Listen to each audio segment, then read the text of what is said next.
ছুটির দিনে চোখ রাঙাচ্ছে মাছের দাম, অথচ শীত মৌসুমে পরিস্থিতি উল্টো হওয়ার কথা। ব্যবসায়ীদের যুক্তি, নদীতে আগের মতো মাছ মিলছে না, তাই চাষের যাদের চাহিদা বেড়েছে।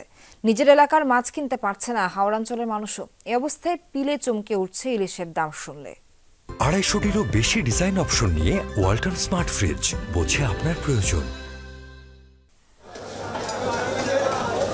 ছুটির দিনে মাছ বাজারের এমন দৃশ্য বেমানান। দোকানে ভরপুর পসরা, নদীর চেয়ে চাষের মাছের যোগান বেশি, অথচ এসব কিনতে ক্রেতার দেখা নেই।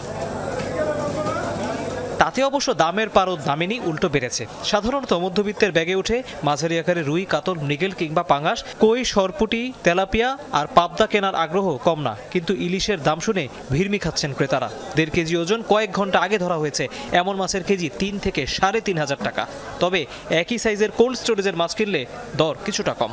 বিভিন্ন জায়গায় বন্যার বেশি বন্যা বেশি মনে করেন আমদানি তারপরে মানে আমদানি একটু কমের কারণে এইসব প্রত্যাশা ছিল 1 কেজি মাছে মনে 20-50 টাকা কম বা 100 টাকা, তারপরে আস্তে আস্তে বাড়ে। নাই তো আল্লাহ কেন মাছ থাকতো, একটা মাছ মানুষ খাইতো, মাছই নাই।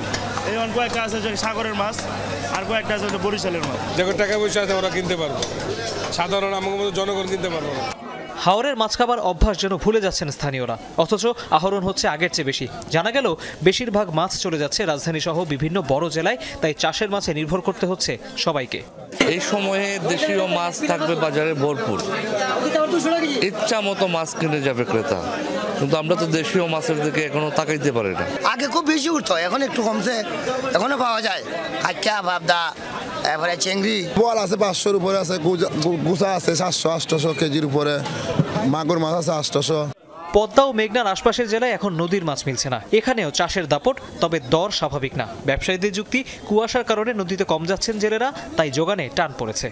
সপ্তাহখানে আগে দাম কম ছিল, মোটামুটি হাতে নাগালে ছিল, এখন তো আস্তে আস্তে দেখা যাচ্ছে মাছের দাম, মাছের সরবরাহ নাই। ঠান্ডার কারণে একটু কমাইছে মাছ, ঠিক আছে, এই জন্য কেজিতে 10-20 টাকা বেশি আর কি।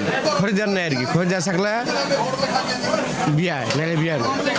ঠান্ডার তীব্রতা কমলে মাছের দাম আবারও কমবে বলে দাবি ব্যবসায়ীদের। তৌহিদ হোসেন, যমুনা নিউজ, ঢাকা।